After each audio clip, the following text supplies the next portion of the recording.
All right, everyone, I am in rural Florida. Yes, there's still some rural Florida left. You wouldn't know it by driving up and down the coasts. But yes, I have found a spot of, or a section of rural Florida that's, wow, it's amazing.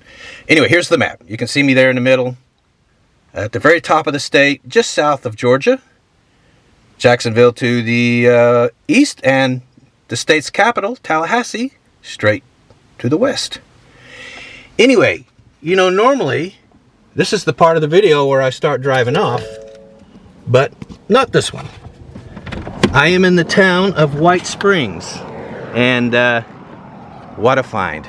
This is a fascinating town.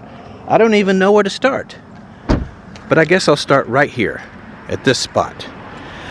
Now, this may surprise you, but in the late 1800s into the early 1900s, this little town was the #1 destination, the #1 tourist destination in the state. This town, population 820, was the Orlando of its day. Now, the main reason for that is this right here. White Sulphur Springs Fountain of Health. Here, let's read this sign, why don't we? White Sulphur Springs was once a popular health resort, attracting large numbers of people to drink the water and bathe in the spring. This structure, we're going to walk down to it. This structure encircles a natural spring that was thought to possess great healing qualities. An early advertisement claimed the water cured everything from rheumatism and indigestion to dandruff and insomnia. Constructed in 1908, the building housed a concession area, clinical examination and treatment rooms, and dressing rooms on either side of the bathing area.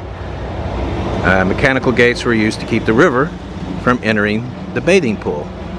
And here's a picture of the place. I'm going to actually show you one. Give you a second to look at it. Anyway, we're going to head down there right now and check that out. Check out this sign first, though. Caution, alligators are present along the trails and waterways of this park. They usually eat fish, turtles, and other small animals, but they attack larger animals such as deer. Alligators have been known to attack humans. No swimming. Alligators are dangerous. All right, here we go. Now, I was reading about this springs, and they were sulfur springs, from what I understand. But back in the day, the naturalists swore by them. Anyway, it used to pump out, what is it, 47 million gallons a day of water. 47 million gallons a day. And in 1990, it dried up. That's kind of crazy. I've never heard of that happening before. But anyway, yeah, the facility's still here on the National Register, as you can well imagine. And yeah, here it is. So back in the day, throngs of people would come here, and this was their vacation. And how cool is it that we can go up here today and see it? So here we go. Woo! So I guess all the what would you call it? Not scaffolding, but all the areas where people would line up is all gone. The balconies, I guess. And you know, you can see it just empties out into this river now. Let me get you a good look here.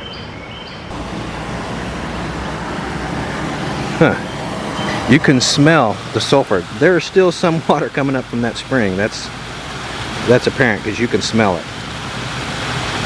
Honestly, it smells like someone has passed gas. That's what it smells like. How freaking cool, huh? So all these people would crowd around this, even with that smell. That is so cool. Wow.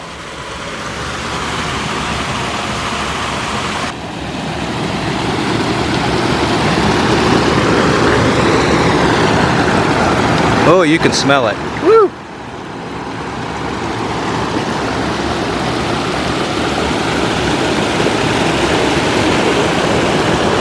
I was hoping that maybe I would see an alligator.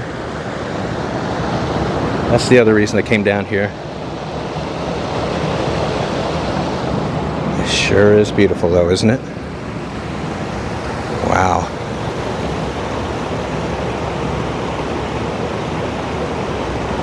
But boy, that smell. Smells like rotten eggs where I'm standing right now. This right here is Adams Country Store. Built in 1885.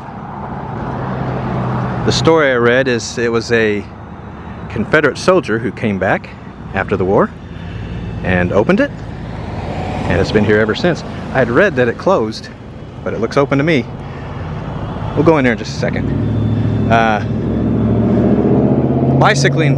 Biking, it's obviously very big here. Suwannee Bicycle Association. When I first came here, there were about 40 people in the street here. Anyway, let's see. Let's go into the store real quick. Just want to show you this fire hydrant. Isn't that cool? Let's take a look. See what they got. Well, they got all kinds of stuff. Kind of looks a bit like a hardware store as well. Am I right?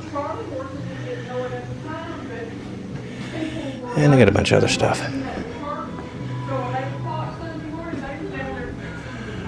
Smoking, carrying matches, open lights. Positively prohibited.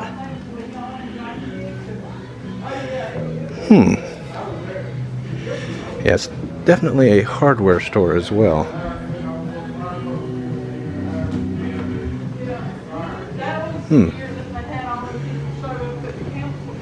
Yeah, I'll just give you a look.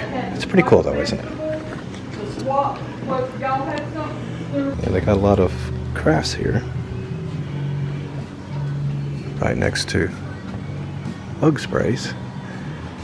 And antiques too. This could be yours for $200. Full scale.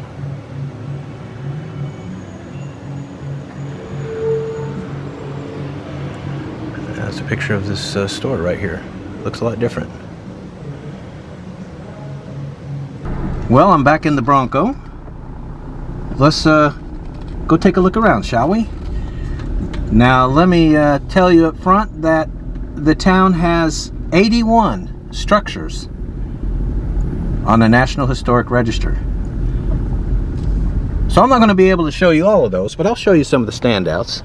Now there's the Adams Country Store, where we just were, in downtown, the little downtown. They got some really interesting stuff here outside of downtown, so let's go check it out. Let's see, the first place I want to show you is the Telford Hotel. Here it is, built in 1902. It was here for all the throngs of people that used to visit. Let's get out and take a look. It's closed now, from what I understand, but yeah, it's still here. Pretty good condition. You wonder why, or if they could do something with it. I guess the traffic's just not here anymore. I'm not going to go up in there. It says private property, so somebody owns this. Here we go. Florida's original tourist destination. From the Native Americans who first sought the healing sulfur waters of the spring to present-day travelers who enjoy the wide variety of recreational opportunities along the Suwannee River. Okay. The Suwannee River, made famous by Stephen Foster in the song Old Folks at Home. We will be talking about that shortly, but not yet. Serves as the backdrop for the town that was Florida's original tourist destination. From the mid-1800s to the early 1900s, tourists came by horseback, stagecoach, and train to stay in luxurious hotel like this hotel, the Telford.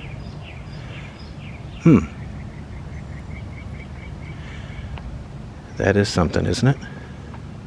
Look, you can see a little air conditioning unit right there in the middle. The lone air conditioner in the building, it looks like. Wow. It's absolutely gorgeous, isn't it? Shall I show you a few of the houses in the neighborhood? How about that one? Little white picket fence. It's beautiful. Got another one over here, this blue one. Some pretty incredible homes in this town. I'll show you a few more of them. Anyway, see what else we can find. Let's see, this is the White Springs Presbyterian Church, built in 1907. I believe they still hold services in it. Isn't that something?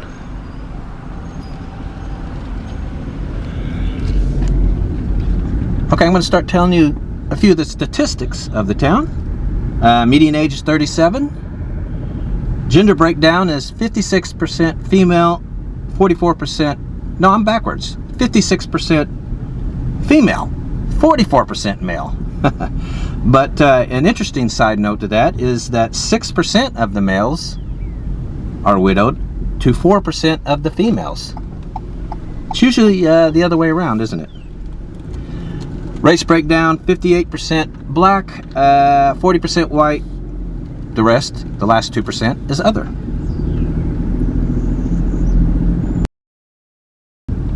Well, let's see. Some more numbers.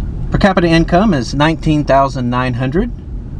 That's $383 a week.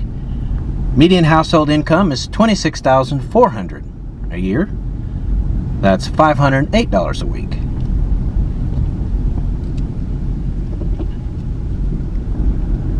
I love some of these old houses. I mean, I love that house. That is so beautiful. That is an old house. How old do you think that is? Would you think over 100 years old? I bet it is. Anyway, some more numbers here. Median home value here is $65,500. That's a low number for Florida. That's for sure. You're not going to see that in very much of Florida. See, the crime rate, a tad high. 2.9 incidents per 100 people. The U.S. average is 2.3. Anyway, I'm just going to kind of look around here. You can tell that's an old house too. Really old.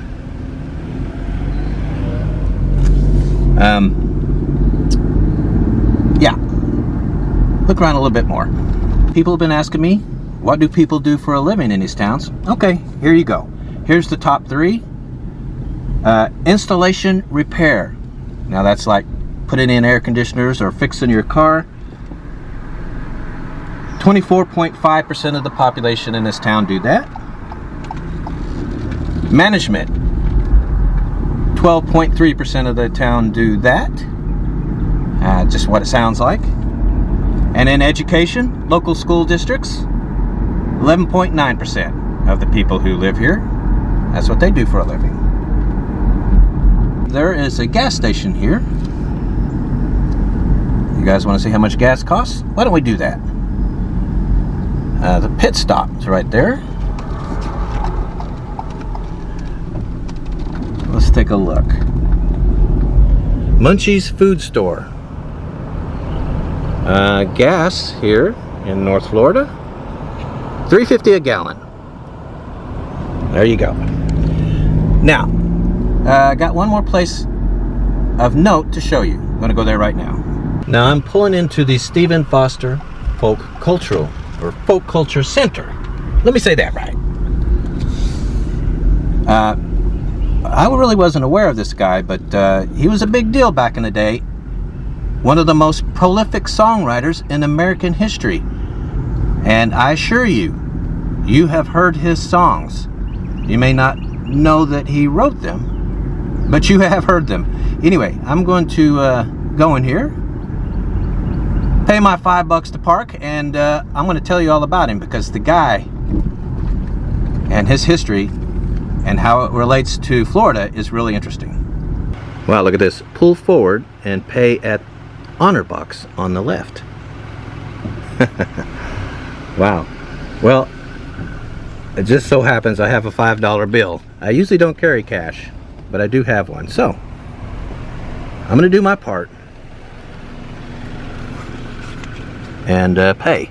Oh, I have to get an envelope out. All right, let me do that real quick. Well, I'm inside the park. I'm out on foot. Here to see this. This tower. From what I understand, it's supposed to play his music 24/7. It's pretty quiet, isn't it? I'm not hearing it, at least not yet. But let's talk about this guy, Stephen Foster. Born in 1826 in Pittsburgh. Died 1864 in New York City. He was only 37 years old. He is buried in Pittsburgh. Anyway, he is called the father of American music. And he's also noted as being the most prolific songwriter of the 19th century. At the time, and this is mid-1800s into early 1900s, he was the most famous musician in the world. Now you're saying, have I heard any of his music? How about Camptown Races? All right, you know that song probably since you were 5 or 6 years old. Camptown Races, doo-dah, doo-dah, right? You remember the song? Yeah, this guy wrote that song. He also wrote a song called, let's see, Old Folk at Home. Old Folks at Home. Yeah, I had to check my notes. I wasn't familiar with the song. I actually listened to it on YouTube before I came out here. It is a pretty song. But it is the state of Florida. The state song. And I delved into it a little bit deeper. And interestingly, Stephen Foster has never been here. Now, the song is about life on the Suwannee River, which I just showed you. And so that's why this shrine to him, if you will, is here. But he never stepped foot here. And I was reading about when he wrote the song. Apparently, he wrote the song in New York City, and he was struggling with one last lyric, and he needed a southern river. And his brother was in the office with him, and he asked his brother, hey, I need a 2-syllable word that is a southern river. And his brother said, how about the Yazoo? You know, that's in Mississippi. He said, no, I already used it. So apparently the brother took out an almanac, looked at a map, found the Suwannee River, which is right there, by the way, and said, how about this? And Stephen said, that's perfect. Put the words into the song, and voila. Huge classic song, Old Folks at Home, Suwannee River. I just find that amazing. All this to do for him. And he's never even seen the Suwannee River. Never went to it. It's fascinating to me. It's a cool song, though. If you want, just go to YouTube. After you watch my video, of course. Go on to YouTube and you can hear a lot of his music. And it's stuff you've heard, I guarantee you. It should be noted, by the way, that most of his music at the time was performed in blackface minstrel shows. So there's that. Well, I was getting ready to leave, but I saw these doors and I thought, hey, How about if I push on them and see if they're open? And guess what? They are. Let's see what's inside.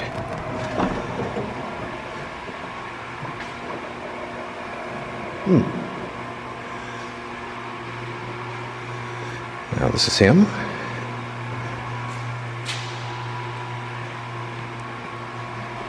Yeah, try to get him. There he is. Some of his sheet music.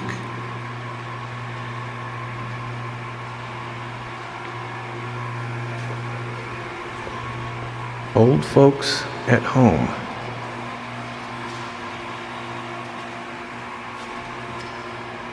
Wow.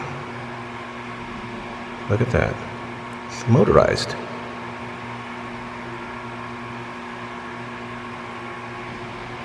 Look, you got a chicken pecking on some watermelon here. Wow. I'm not going to say anything. I'll let you guys say it, but wow.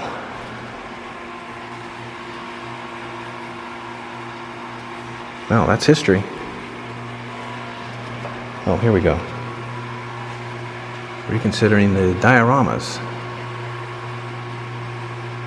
Let's see. Composer of Florida state songs. Some dioramas depict inaccurate scenes of slavery and romanticized views of the Old South, as described in Foster songs and reinforced during the era of racial segregation. Let's see. Entertainment through exploitation. Many of the songs represented in these dioramas were written for minstrel shows, a form of comedic American entertainment popular during the 1800s. As performers in blackface makeup sang and danced, they depicted African Americans as immoral, ignorant, and enjoying a carefree lifestyle. Songs included lyrics imitating the dialects of African Americans. Wow. The influence of minstrels endured through generations and propagated harmful racist stereotypes. Yeah, look at that. I told you his music was played with bells. It says they're currently not playing due to restoration project. So they're restoring this tower that you saw outside. Now, let's see what's over here.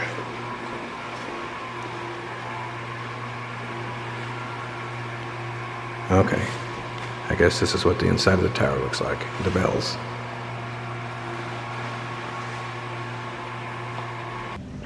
Yeah, there's a guy over here with a guitar. He's playing some music on a stage here.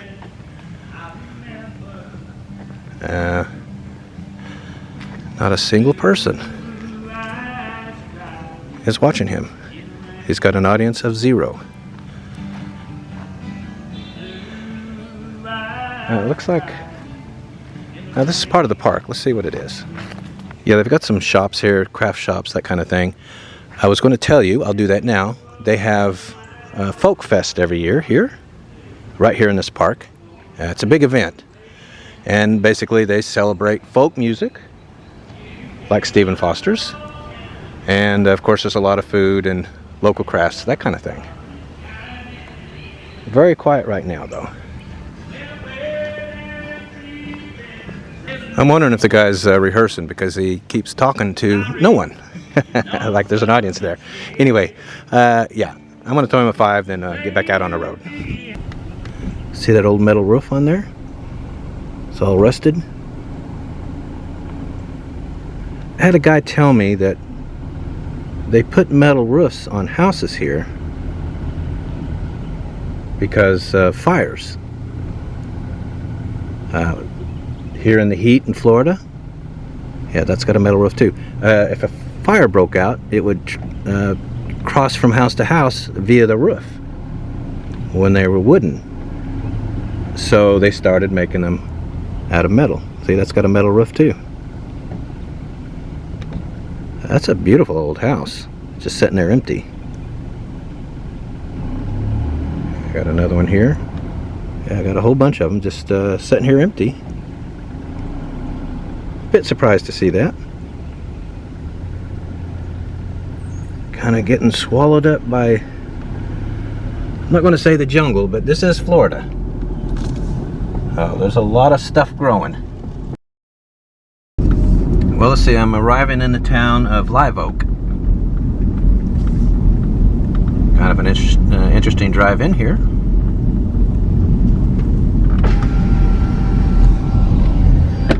There are 6,800 people here. It's never really lost population, so I'm kind of surprised to see an abandoned house.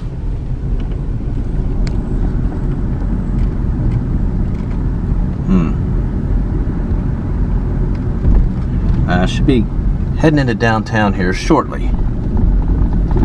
Yeah, right as I came into town, I saw this Dollar General. You know, they're everywhere, but wow.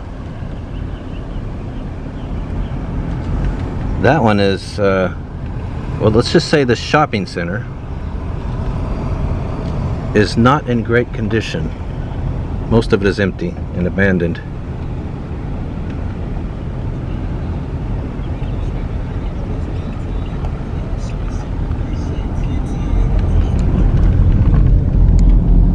Let's go look around. Now I'm approaching downtown. First thing I wanted to see is right in front of us. That is the Suwannee County Courthouse. Built in 1904. Renaissance Revival architecture. Takes its cues from 15th century Italy. Yeah, I remember seeing pictures of it, and wow, is it ever beautiful. I mean, look at that. The palm trees are a nice addition, aren't they?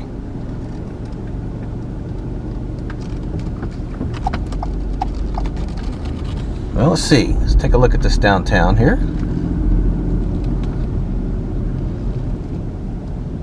Let me tell you about it. Median age here is 43. Gender's 50-50. Only 29% of the town is married. U.S. average is 50. That number kind of stuck out a little. Another number that stuck out, though, is that 17% of the women here are widowed.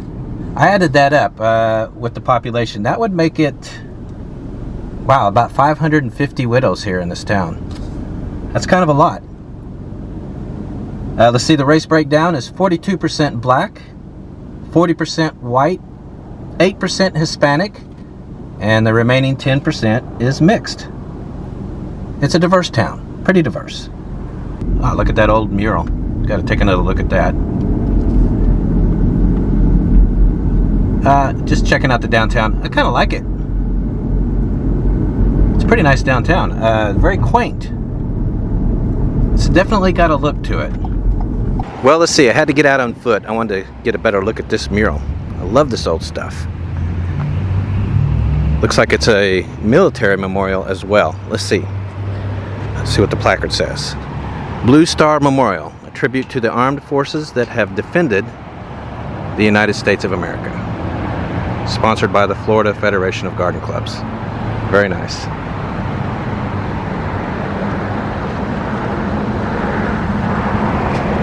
Yeah, really nice spot for it.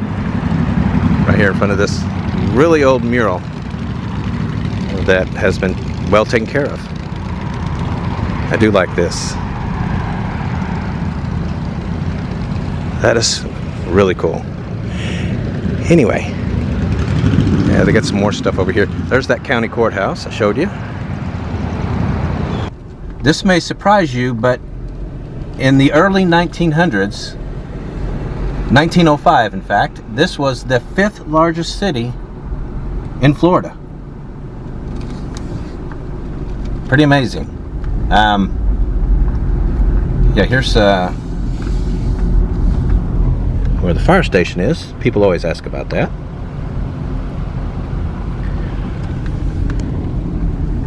Anyway, let's look around here.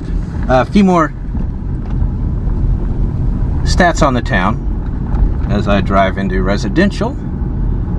Per capita income is $21,400. That's $412 a week. Median household income is $45,400 a year. That is $873 a week. Poverty is 26%, which is it's pretty high, but if you factor in the low cost of living here, honestly, it's not that bad. It's about twice higher than the U.S. average. Okay, I'm making another trip through downtown. A couple other numbers got to talk about. Crime. Wow, look at that building. That's something. Anyway, crime here, really high.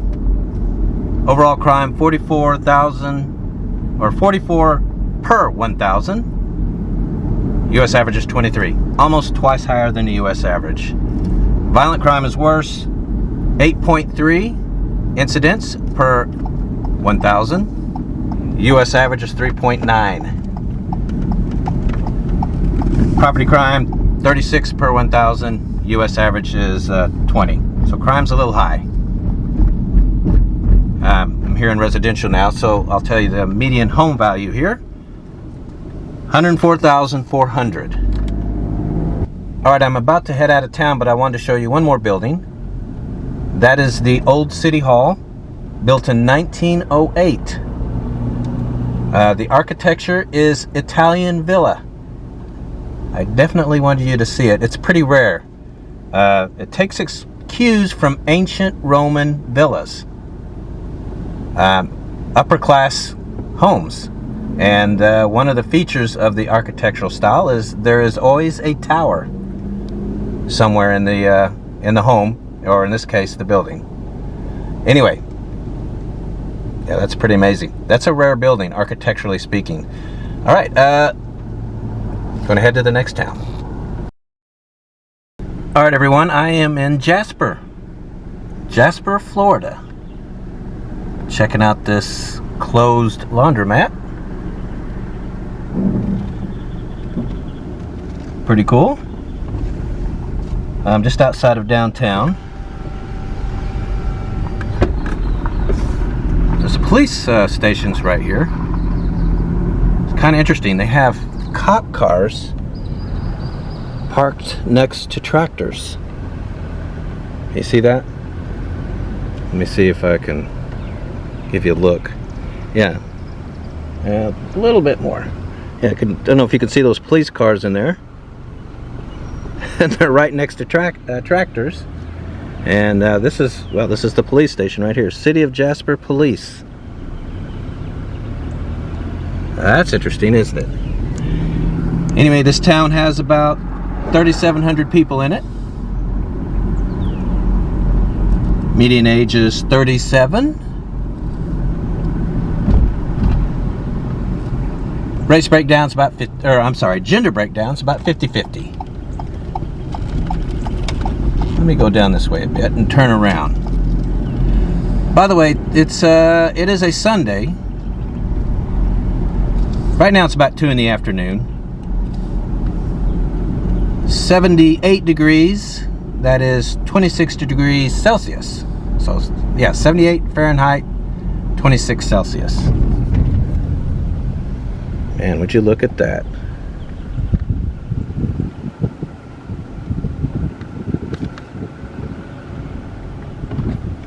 A lot of abandoned houses here. There's another one right there. Right here on Main Street.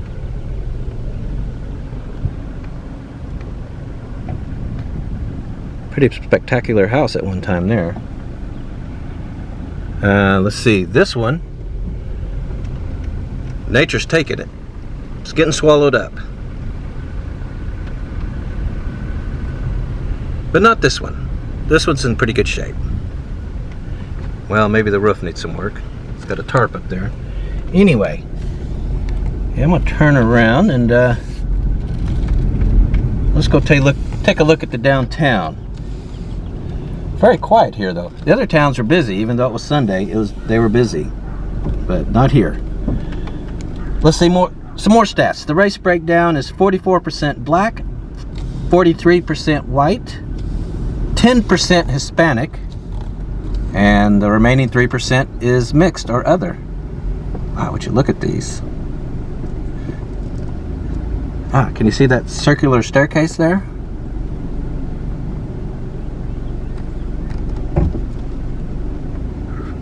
Really interesting architecture here, am I right? And that's just done for there, isn't it?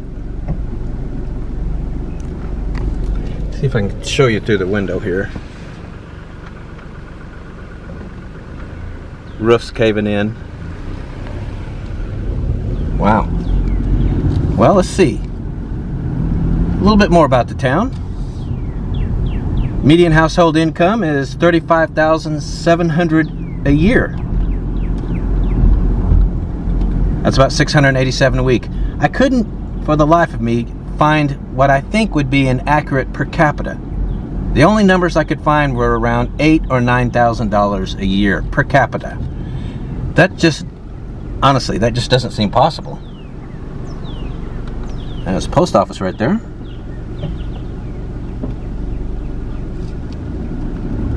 I mean, how can it possibly be that low? Anyway, median home values here are $81,400.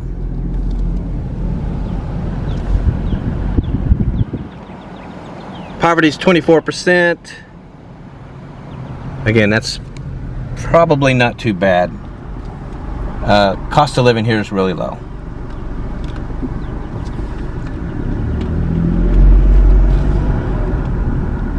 They have a correctional facility close by, Hamilton County. Probably one of the top employers. But the top jobs are this: food prep and serving. 11.6% of the population does that. A lot of abandoned houses here. It's tripping me out a little.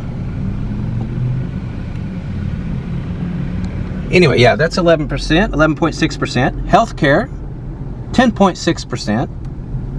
And management, 8.8%. Anyway, let's see what else I can find here. Let's see, let's talk about crime. Pretty low. 14 incidents per 1,000 people. U.S. average is 23. The prison might have something to do with that. Oh, here's one of the buildings I wanted to find, right here. The old jail, built in 1893. Romanesque revival. So that's, it takes its cues from 11th century medieval Europe. And that is an old building, huh? It's not in incredible condition, but it's nice seeing it there. Here, let me turn around. Man, there's just a lot of ruins here.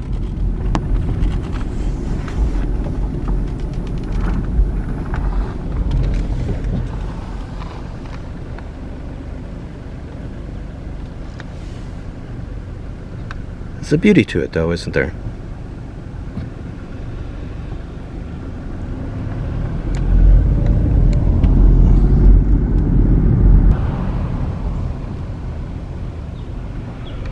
That is something.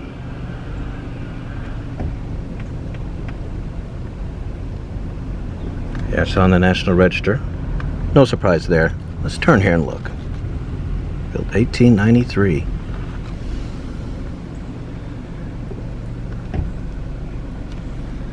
The tales that those walls would tell. I bet they're incredible.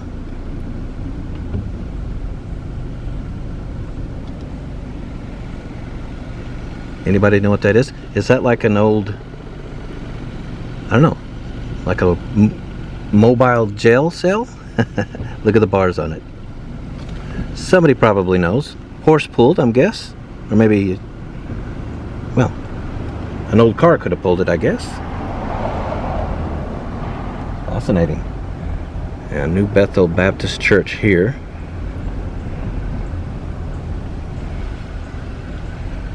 One of your rare, not extremely fancy looking churches. Well, let's see. Let's see what else they got here. Now I want to give you a look at this. This is United Methodist Church. Built in 1878. It is what they call Carpenter Gothic. So basically, Well, it's Gothic Revival architecture, but instead of using marble and rock, they use wood. It's really interesting.